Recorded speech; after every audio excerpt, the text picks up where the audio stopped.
আমাদের বিরুদ্ধে মিথ্যা প্রপাগান্ডা চালানো হচ্ছে। গতকালকে আমি আপনাদেরকে বলেছিলাম তারেক রহমান আসবেন শহীদ ওসমান হাদির কবর জিয়ারত করবার জন্য।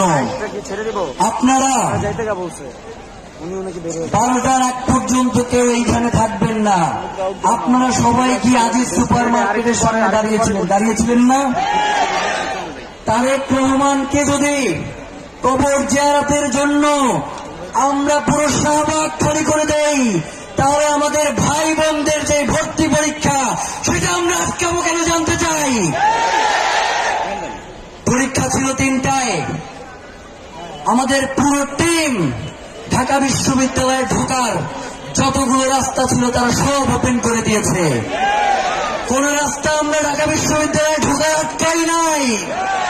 এরপরেও যারা আমাদেরকে এর জন্য দায়ী করতে চান, আমরা মনে করি তো হাদি ইস্যু থেকে আপনারা ঘটনা অন্যদিকে প্রবাহিত করার চেষ্টা করছেন।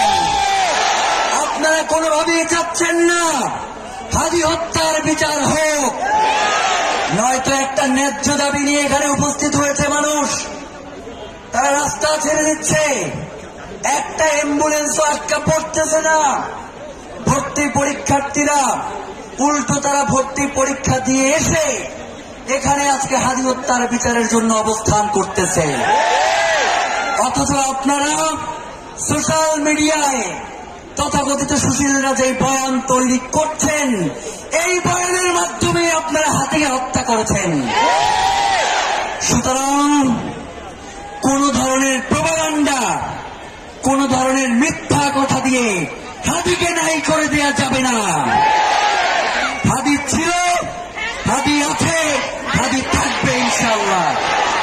প্রিয় ভাইয়েরা, এই যে এতগুলো মানুষ মাইকে যা বলতেছি, যা অনুরোধ করতেছি তাই শুনতেছে, এর থেকে শান্তিপূর্ণ প্রোগ্রাম বাংলাদেশে আরেকটা দেখান। নেতার পাশে দাঁড়ানোর জন্য মঞ্চ ভাঙ্গা পড়ে, নেতার পাশে দাঁড়ানোর জন্য জানাজা এবং দাফনে পরবর্তী কবর জিয়ারতেও ধাক্কাধাক্কির কারণে নেতা পিছনে পড়ে যায়। অথচ এইখানে এতগুলো মানুষ যারা শুধু এই মাইকে যেই কথা হচ্ছে সেই কথা তারা পালন করতেছে, আর আপনারা তাদেরকে মব স্টার বলেন, থাপ্পড়ে ফালাই দেব। প্রিয় ভাইয়েরা, এই শান্তিপূর্ণ প্রোগ্রাম ইনকিলাব মঞ্চ, ওসমান হাদির ইনকিলাব মঞ্চ এই প্রোগ্রামের আয়োজন করেছে। এইখানে কোন বিশৃঙ্খল জনতা নাই, এইখানে বাংলাদেশের স্বাধীনতাকামী শান্তিপ্রিয় জনতা অবস্থান নিয়েছে। সুতরাং তাদেরকে যদি আপনারা পরিচিত করেন, প্রলোভন দেখান, তবুও আমরা বলে যাই আপনারা কোন বিশৃঙ্খলা তৈরি করতে পারবেন না।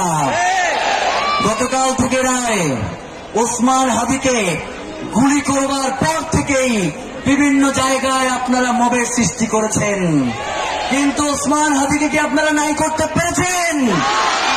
ওসমান হাদির হত্যার সাথে যারা জড়িত তাদের বিচার নিশ্চিত করা না পর্যন্ত এই জনতাকে কোনো ছল চাতুরি দিয়ে বোঝানো যাবে না।